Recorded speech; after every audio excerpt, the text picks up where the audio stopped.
सबको बहुत बहुत नमस्कार। और हम अपने इस मल्टीपल चॉइस क्वेश्चन की इस कड़ी में आज हम टॉपिक स्टार्ट कर रहे हैं। वो टॉपिक है अभिक्रिया, रासायनिक अभिक्रिया, केमिकल रिएक्शन, रासायनिक अभिक्रिया। और ये याद रखो, एग्जाम में 1% पक्का आएगा रासायनिक अभिक्रियाओं में।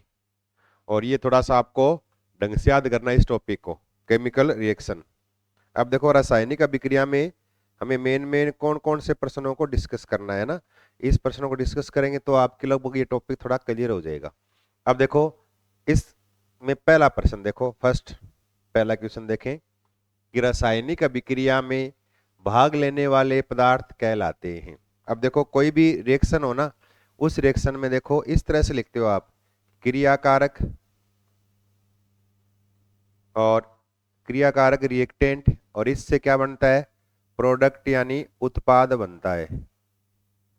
तो ये तो भाग लेने वाला है और ये क्या है, बनने वाला है। तो ये तो क्रियाकारक, और ये जो है ना बायां भाग, बाईं तरफ हमेशा क्रियाकारक को और दाईं तरफ हमेशा उत्पाद को लिखते हैं, दाईं तरफ। और बीच में एरो लगाते हैं। ये एरो जो है ना, ये अभिक्रिया की दिशा को दर्शाता है। क्या करता है ये, अभिक्रिया की दिशा को दर्शाता है, डायरेक्शन को। अभिक्रिया की दिशा को दर्शाने के लिए एरो लगाते हैं। तो क्या लिखा है कि रासायनिक अभिक्रिया में भाग लेने वाले पदार्थ क्या कहलाते हैं, क्रियाकारक, रिएक्टेंट या अभिकारक। क्या बोलते हैं इनको, क्रियाकारक बोल दो या अभिकारक बोल दो, अभिक्रिया करने वाले कारक अभिकारक, या बोल दो रिएक्टेंट। अभिक्रिया में भाग लेने वाले कहलाएंगे अभिकारक, क्रियाकारक या रिएक्टेंट। और अभिक्रिया में बनेंगे क्या, उत्पाद, जिसको क्रियाफल बोलते हैं या क्रियाधर बोलते हैं।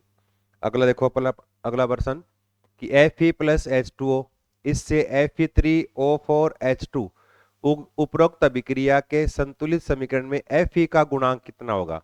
मतलब यहां आगे Fe के आगे कितना लगाना पड़ेगा। इसको रासायनिक रस समीकरण मिति गुणांक बोलते हैं। क्या बोलते हैं, इस गुणांक का नाम क्या है, इसको बोलते हैं रासायनिक रस समीकरण मिति, रस समीकरण मिति गुणांक कहते हैं इसको, रासायनिक रस समीकरण मिति गुणांक, या इसको बोलते हैं स्टाइक्योमेट्रिक कोफिशिएंट। अब Fe के आगे कितना लगाएंगे। अब देखो, याद करने की आवश्यकता नहीं है, आपको 4 ऑप्शन मिलेंगे और आपको ये देखना है कि लेफ्ट साइड में क्रियाकारक में परमाणुओं की संख्या हमेशा उत्पाद के परमाणुओं के बराबर रखनी है आपको। अब देखो 4 ऑप्शन दे रखे हैं ना, तो आप क्या करोगे, एक रखने का मतलब Fe का एक तो है ही, यहाँ एक है तब संतुलित नहीं हो रही, यहाँ 3 है और यहाँ 1 है, संतुलित नहीं हो रही। फिर क्या करो, आप दूसरा ऑप्शन ले लो। वैसे है ना, अभिक्रिया संतुलित करने की अलग 2 विधियां होती है, एक तो आयन्स इलेक्ट्रॉन विधि और एक ऑक्सीकरण अंक विधि। 2 विधियां होती है, आयन इलेक्ट्रॉन विधि और एक ऑक्सीकरण अंक विधि बोलते हैं। लेकिन आप वो करो, लंबा हो जाएगा प्रश्न, तो आप इस ऑप्शन से उत्तर निकाल सकते हो। फिर देखो, यहाँ 2 लगा के देख लो। अगर मैं Fe के आगे 2 लगा दूं, है ना, Fe के आगे 2 लगा दूं तो Fe के 2 हो गए, लेकिन यहाँ Fe कितने है, 3 है, फिर भी संतुलित नहीं हो रहा। 3 लगा दे Fe के आगे, क्या लगा दे, 3, तो Fe के आगे 3 लगा दिया, 3 लगाते Fe, यहाँ 3, यहाँ पर भी कितने हैं, 3। और फिर यहाँ O को, यहाँ O के आगे 4 लगाने पड़ेंगे, फिर इधर भी O के क्या लगाने पड़ेंगे, 4, इस तरह से। तो यहाँ Fe क्या आएगा, 3 लगाना पड़ेगा, Fe के आगे क्या आएगा, 3। तो यहाँ Fe का क्या आएगा, गुणांक का मान कितना आएगा, 3 आएगा। तो Fe में हमें आगे संतुलित करने के लिए 3 लगाएंगे, तब इसका गुणांक का मान यानी अभिक्रिया क्या हो जाएगी, संतुलित हो जाएगी। फिर देखो अगला, अब देखो एक ये प्रश्न है कि Fe2O3 प्लस 2 एल्यूमिनियम इससे Al2O3 प्लस 2 Fe ऊपर दी गई अभिक्रिया में अभिक्रिया किस प्रकार की है, ये किस प्रकार की रिएक्शन है। देखो ये रिएक्शन है, क्या लिखा है कि Fe2O3 प्लस 2 एल्यूमिनियम, और इससे क्या बन रहा है, ये बन रहा है Al2O3 प्लस 2Fe, ये बाहर निकल गया।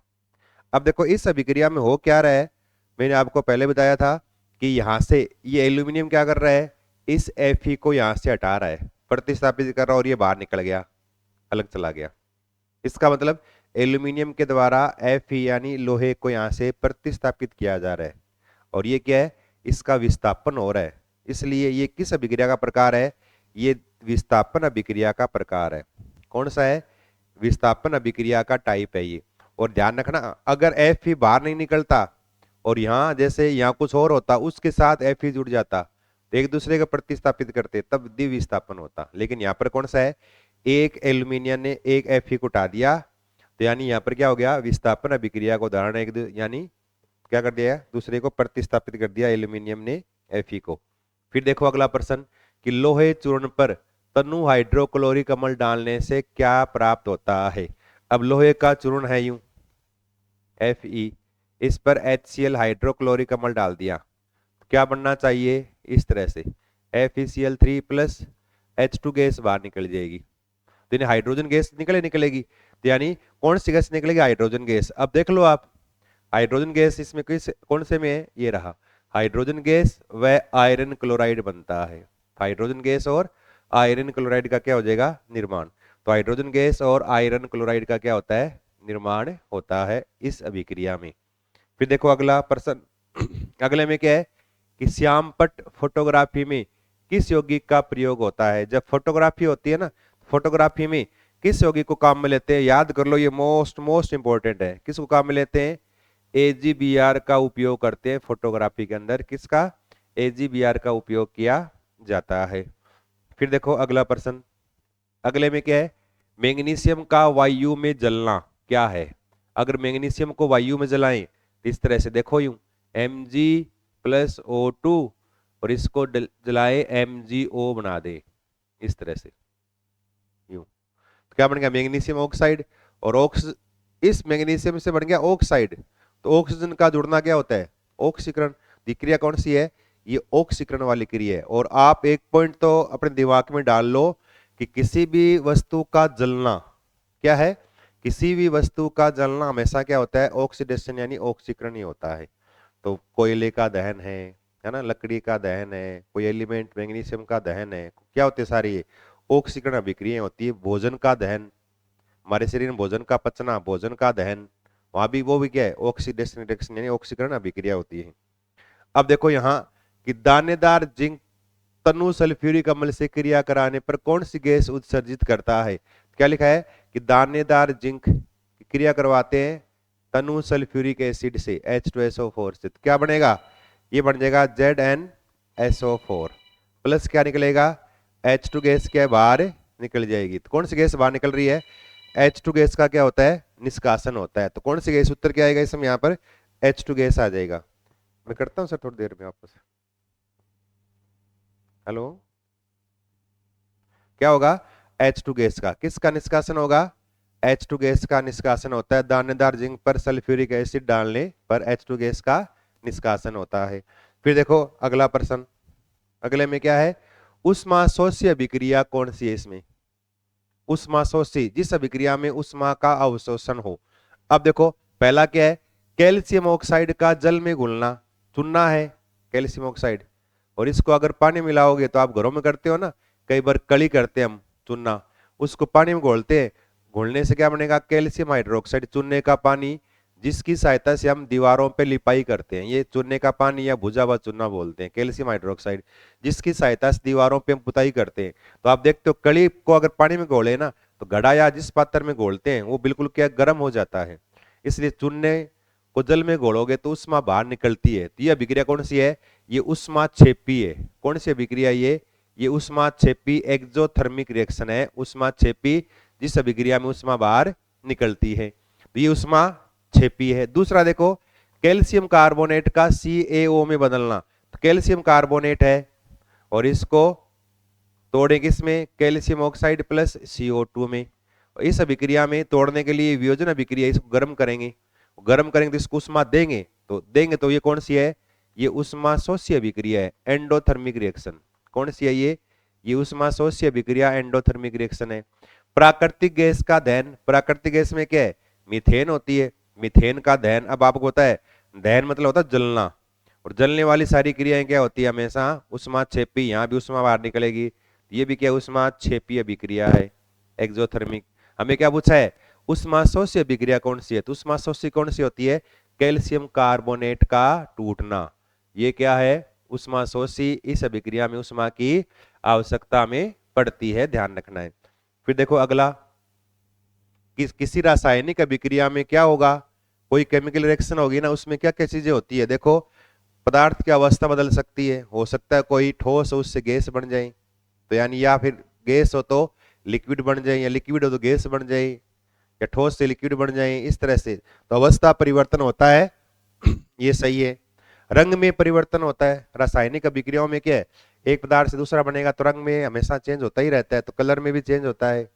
तापमान में परिवर्तन, उष्माक्षेपीय है तो तापमान बढ़ जाएगा, उष्माशोष्य तापमान घट जाएगा। टेम्परेचर में भी क्या होता है, परिवर्तन होता है। तो रासायनिक अभिक्रिया में तीनों चीजें होती है, अवस्था में परिवर्तन हो सकता है, रंग के अंदर भी परिवर्तन होता है, और तापमान के अंदर भी क्या है, परिवर्तन होता है। तो हमारा सही उत्तर कौन सा हो जाएगा, उपरोक्त सभी, ये सारे इसके अंदर सही ऑप्शन के अंदर आएंगे।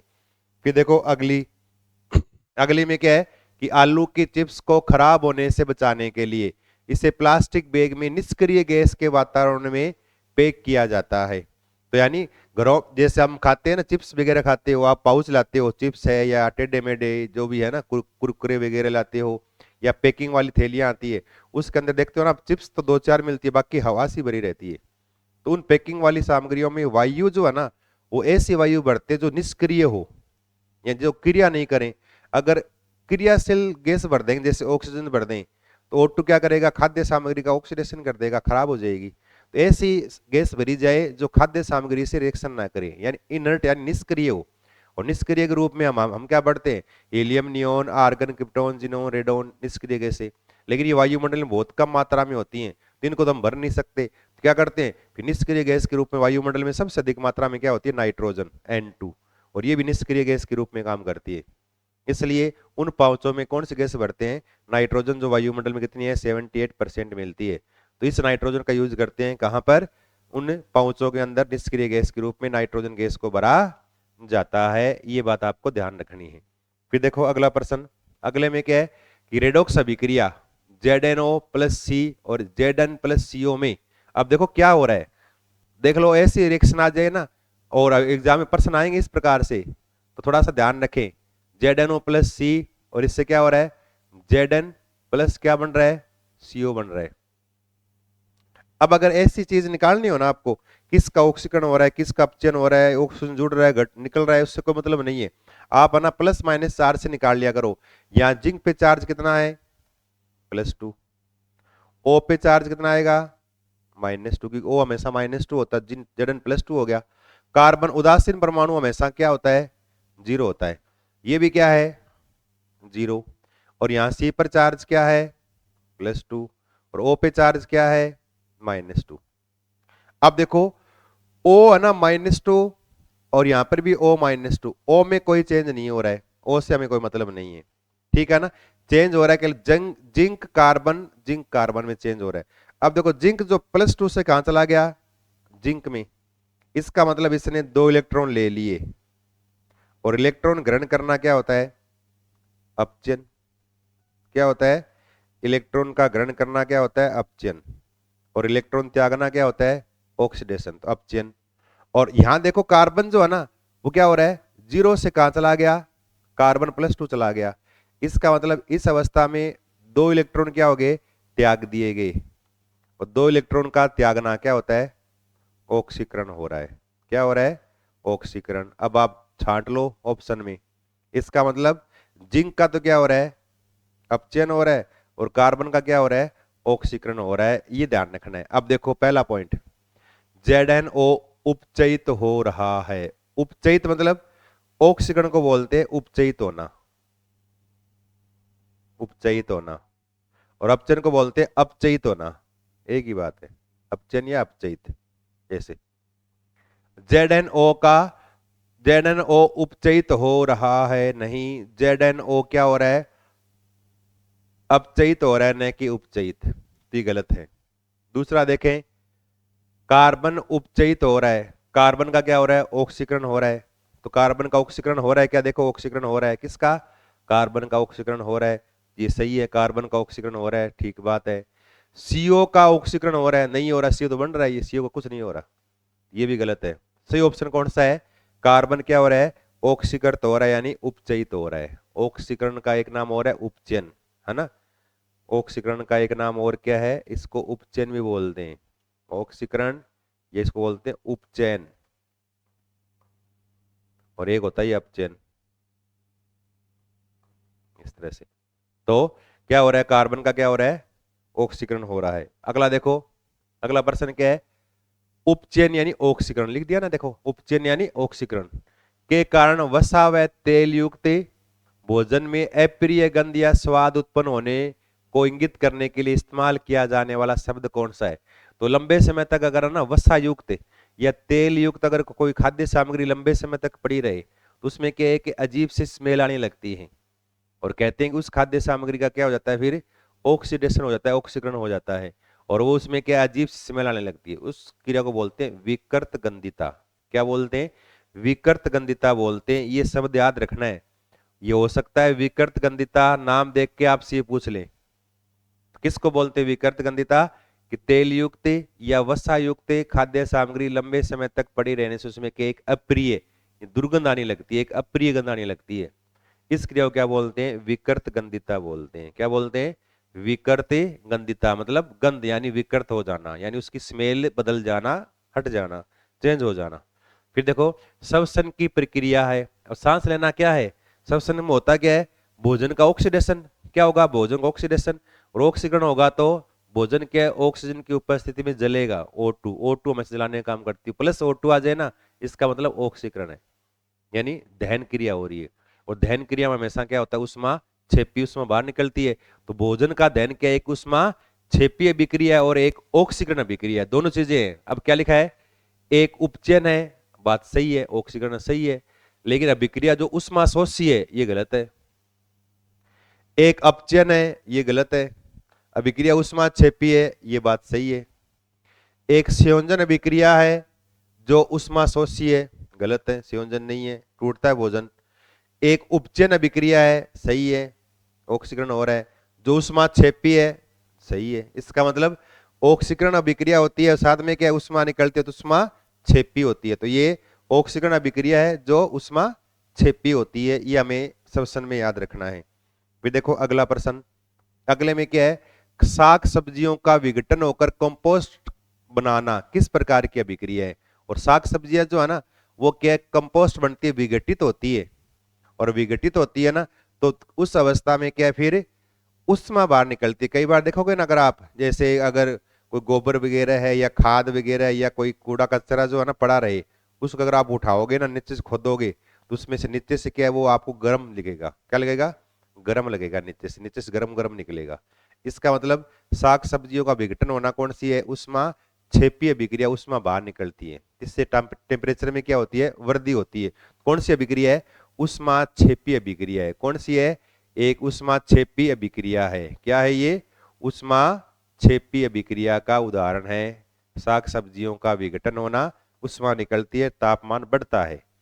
फिर देखो अगला, जब दो या दो से अधिक पदार्थ संयोग करके एक एकल उत्पाद बनाते हैं तो अभिक्रिया क्या कहलाती है? जब दो या दो से अधिक क्रिया कारक जुड़कर एक ही उत्पाद बनाए, जैसे CO2, कौन सी अभिक्रिया है? दोनों का क्या हो गया? योग हो गया, संयोजन हो गया, जुड़ गए। तो कौन सी अभिक्रिया का प्रकार है ये? संयोजन अभिक्रिया की परिभाषा है ये। जब दो या दो से अधिक पदार्थ संयोग करके एक अकेला ये एक ही उत्पाद बने, ऐसे वो कौन सी होती है? संयोजन अभिक्रिया, या इसको कॉम्बिनेशन रिएक्शन भी बोलते हैं। फिर देखो अगला, अगले में क्या है? वियोजन अभिक्रिया के लिए आवश्यक है। अब वियोजन है ना, किसी पदार्थ को तोड़ने के लिए, अब वियोजन के है ना, इस अभिक्रिया के अलग अलग प्रकार हो सकते हैं। एक को बोलते हैं तापीय वियोजन। तापीय वियोजन, इसका मतलब टूटने के लिए क्या चाहिए? ताप यानी उष्मा चाहिए, उष्मा की आवश्यकता होती है। एक होता है प्रकाशिकीय वियोजन। प्रकाशिकीय वियोजन, जिसको फोटो रिएक्शन बोलते हैं, इसके अंदर किसका?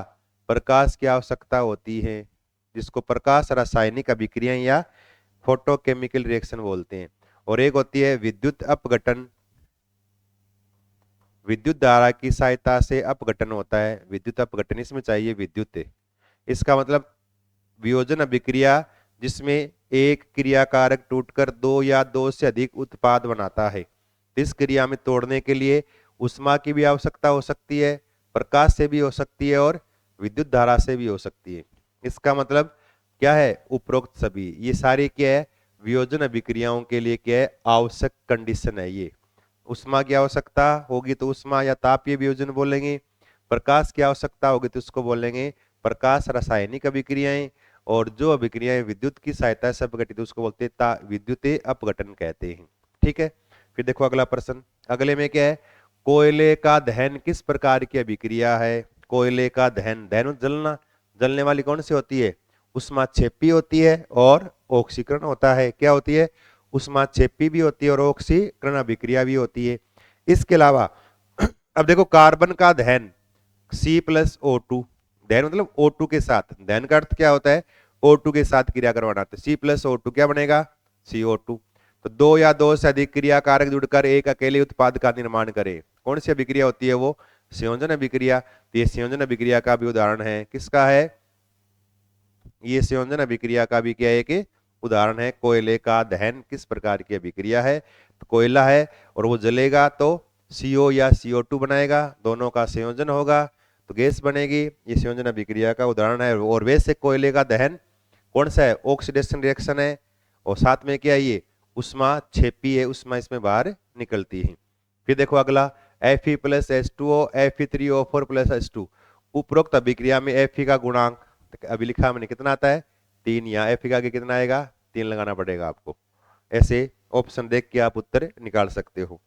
फिर देखो अगला प्रश्न, अगले में क्या है कि निम्न में कौन सा युग्म विस्थापन अभिक्रिया को प्रदर्शित करता है। विस्थापन अभिक्रिया वाला कौन सा है कि NaCl विलयन व कॉपर धातु, MgCl2 विलयन व एल्यूमिनियम धातु, FeSO4 विलयन व सिल्वर धातु, और सिल्वर नाइट्रेट विलयन व कॉपर धातु। तो क्या करेगा, ये ध्यान रखना है कि अधिक क्रियाशील धातु कम क्रियाशील धातु को क्या कर देती है, प्रतिस्थापित कर देती है। अब देखो NaCl में सोडियम, इसका विलयन में कॉपर की छड़ लगा दें तो सोडियम धातु जो है ना ये अधिक क्रियाशील है Na+, और कॉपर क्या है, ये कम क्रियाशील है। तो याद रखो हमेशा कम क्रियाशील धातु को हमेशा क्या है पात्र के रूप में, और अधिक क्रियाशील को क्या करते हैं विलयन के रूप में लिया जाता है। MgCl2 एल्यूमिनियम, ये भी FeSO4 सिल्वर, ये कम क्रियाशील है, और सिल्वर नाइट्रेट विलयन और कॉपर धातु। तो विस्थापन अभिक्रिया कौन सी है, अब देखो रिएक्शन करवाओगे ना यूं इस तरह से कि NaCl प्लस कॉपर, इससे ये बनता है क्या Na+CuCl2 जो भी है इस तरह से। दूसरे में MgCl2 प्लस एल्यूमिनियम, तो यहाँ Mg और AlCl3 हो जाए, ऐसा भी पॉसिबल नहीं है। FeSO4 प्लस चांदी, इससे क्या बन जाए AgSO4 Ag2SO4 प्लस Fe बन जाए। और एक है सिल्वर नाइट्रेट प्लस कॉपर, क्या बना दे कॉपर नाइट्रेट प्लस Ag बना दे। कौन सी संभव है, पहली वाली अभिक्रिया क्या है संभव है, ये फर्स्ट वाली क्या रहेगी संभव रहेगी। इसके बाद देखो अपना अगला प्रश्न 21 में, लोहे के फ्राई पैन को जंग से बचाने के लिए कौन सी विधि उपयुक्त है। तो लोहे का फ्राई पैन जो होता है ना, फ्राई पैन किचन में काम में लेते हैं, उसके ऊपर क्या करते हैं हम, किसकी परत लगाते हैं लोहे से बचाने के लिए, जिंक की परत चढ़ाई जाती है। कभी ऐसा नहीं करते कि लोहे की उस फ्राई पैन के ऊपर आप ग्रीस लगाते हैं, पेंट लगाते हैं, ऐसा कुछ नहीं, क्या लगाते हैं जिंक की परत चढ़ाकर इसको काम में लिया जाता है। कौन सी उपयुक्त है, जिंक की परतें चढ़ाकर फ्राई पैन को काम में लिया जाता है। इसके बाद देखो अगला, कोई तत्व ऑक्सीजन के साथ अभिक्रिया कर उच्च गलनांक वाला यौगिक निर्मित करता है, ये यौगिक जल में विलय है, यह तत्व क्या हो सकता है। तीन में कौन सा एलिमेंट ऐसा है, कार्बन के साथ ऑक्सीजन की क्रिया होगी तो यानी क्या बने, कैल्शियम के साथ कैल्शियम ऑक्साइड बनेगा। तो लेकिन ये कैल्शियम ऑक्साइड क्या है, यानी जिसका गलनांक का मान क्या है, ज्यादा हो, इस तरह का नहीं है। कार्बन है, कार्बन क्रिया कराएं किसके साथ, ऑक्सीजन के साथ, क्या बनेगा CO2, CO बनेगा। सिलिकॉन की कराएं ऑक्सीजन के साथ, तब क्या बनेगा, सिलिकॉन SiO2, सिलिका का निर्माण। और सिलिका जो है ना, इसका गलनांक का मान बहुत ही क्या होता है, ज्यादा, तो क्या करेगा ये, सिलिका का गलनांक का मान ज्यादा है। और ये क्या है, फिर सिलिकेट के रूप में जल के अंदर क्या होते हैं, विलय होते हैं। तो किसका, सिलिकॉन के साथ क्या करेगा ये, एक ऐसा अधिक गलनांक लिखा ना, उच्च गलनांक, तो गलनांक का मान ज्यादा होना चाहिए, तो उच्च गलनांक वाला क्या बनाता है, कंपाउंड का निर्माण करता है। फिर देखो अगला, खाद्य पदार्थ के डिब्बों पर जिंक की बजाय टिन का लेप होता है, क्यों। खाद्य पदार्थ के डिब्बे है ना, उस पर जिंक की बजाय टिन का लेप करते हैं, क्यों।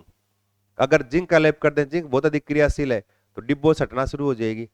टिन क्या, जिंक से कम क्रियाशील है, ध्यान रखना। तो टिन क्या है, टिन की अपेक्षा जिंक अधिक क्रियाशील है, तो जिंक क्या ज्यादा क्रियाशील है, टिन क्या थोड़ा कम क्रियाशील, इसलिए इसका यूज किया जाता है। ठीक है ना। इसके बाद देखो अगला, अगले में क्या है, उभयधर्मी ऑक्साइड का एग्जाम्पल। तो जिंक ऑक्साइड ये उभयधर्मी है, क्या है, उभयधर्मी ऑक्साइड। कॉपर ऑक्साइड ये क्षारीय है। सोडियम ऑक्साइड ये क्षारीय है, Na2O। और पोटेशियम ऑक्साइड ये भी क्षारीय है। उभयधर्मी कौन सा है, जिंक ऑक्साइड है, PbO है उभयधर्मी में ना, PbO, ZnO, एल्यूमिना है ना, Al2O3, Pb आई गया ये, है ना। ये सारे क्या है, उभयधर्मी ऑक्साइड के एग्जाम्पल है ये। तो जिंक ऑक्साइड क्या है, उभयधर्मी ऑक्साइड है। उभयधर्मी का मतलब अम्ल के रूप में भी काम कर सकता है, और ये क्षारीय ऑक्साइड के रूप में भी काम कर सकता है अम्लीय के साथ साथ, उनको बोलते हैं उभयधर्मी। अगला देखो कि नीचे दी गई अभिक्रिया के संबंध में कौन सा कथन असत्य है। अब देखो ऐसे प्रश्न एग्जाम में आएंगे, ध्यान रखना। क्या लिखा है कि PbO प्लस कार्बन, और इससे क्या बन रहा है, Pb बन रहा है प्लस CO2 बन रहा है, ये कह रहा है। अब ऐसे आ जाए ना, तब आप थोड़ा सा ऐसे कर लिया करो, O हमेशा -2, तो यहां भी O -2 ही है। Pb निकाले ना, यहाँ Pb क्या आएगा, +2, O -2, C यहाँ 0, कोई नहीं है, Pb यहाँ 0, और C यहाँ पर क्या आ गया, प्लस का 4, और O यहाँ पर क्या, -2 -2 माइनस का 2। O में कोई चेंज नहीं हो रहा है, चेंज किसी में हो रहा है, Pb +2 से कहां चला गया, Pb में। इसका मतलब इसने 2 इलेक्ट्रॉन ले लिए, और 2 इलेक्ट्रॉन लेना मतलब क्या होता है, अपचयन। तो यानी Pb का क्या हो रहा है, अपचयन हो रहा है। फिर दूसरा देखो, O में कोई चेंज नहीं, C है, C क्या हो गया, 0 से कहां चला गया, +2 +4। इसका मतलब C ने क्या है, 4 इलेक्ट्रॉन क्या कर दिए, त्याग दिए, 4 इलेक्ट्रॉन इसे निकाल दिए। और इलेक्ट्रॉन का त्यागना क्या होता है, ऑक्सीकरण। क्या होता है, ऑक्सीकरण। अब देखो, अब आप मिला लो, शीशा अपचयित हो रहा है, सही है। शीशा का क्या हो रहा है, अपचयन हो रहा है, तो शीशा क्या हो रहा है, अपचयित हो रहा है, सही बात है, अपचयित हो रहा है। कार्बन डाइऑक्साइड उपचयित हो रहा है, ऑक्सीकृत हो रहा है, नहीं नहीं, कार्बन डाइऑक्साइड ऑक्सीकृत नहीं हो रहा, कार्बन ऑक्सीकृत हो रहा है। ठीक है ना, कार्बन उपचयित हो रहा है, सही है, यानी कार्बन का क्या हो रहा है, ऑक्सीकरण हो रहा है, जिसको उपचयन बोलते हैं। कार्बन का ऑक्सीकरण हो रहा है, ऑक्सीकृत हो रहा है। लेड ऑक्साइड अपचयित हो रहा है, सही है, लेड ऑक्साइड क्या हो रहा है, अपचयित हो रहा है। तो लेड ऑक्साइड अपचयित नहीं हो रहा, लेड का क्या हो रहा है, अपचयन हो रहा है। तो उत्तर कौन सा सही है, पहला और तीसरा, कौन सा होगा, पहला और तीसरा, इसका ऑप्शन क्या हो जाएगा, सही। पहला और तीसरा सही है। ठीक है ना। इसके बाद देखो अगला 25, मैग्नीशियम रिबन का वायु की उपस्थिति में दहन करने पर क्या मिलेगा। मैग्नीशियम का रिबन वायु की उपस्थिति में दहन करें तो क्या बनेगा, मैग्नीशियम ऑक्साइड का निर्माण होता है। किसका, मैग्नीशियम ऑक्साइड का निर्माण होता है वायु की उपस्थिति में, यानी मैग्नीशियम के फित्ते को जलाने पर। दहन का मतलब ऑक्सीजन के साथ क्रिया। श्वसन अभिक्रिया कौन सी है, श्वसन कौन सी अभिक्रिया है, एक उष्मा क्षेपी, अभी मैंने कहा था उष्मा क्षेपी, उष्मा बाहर निकलती है जिससे ऊर्जा निकलती है जो हम शरीर हमारा काम में लेता है, तो उष्मा क्षेपी भी है।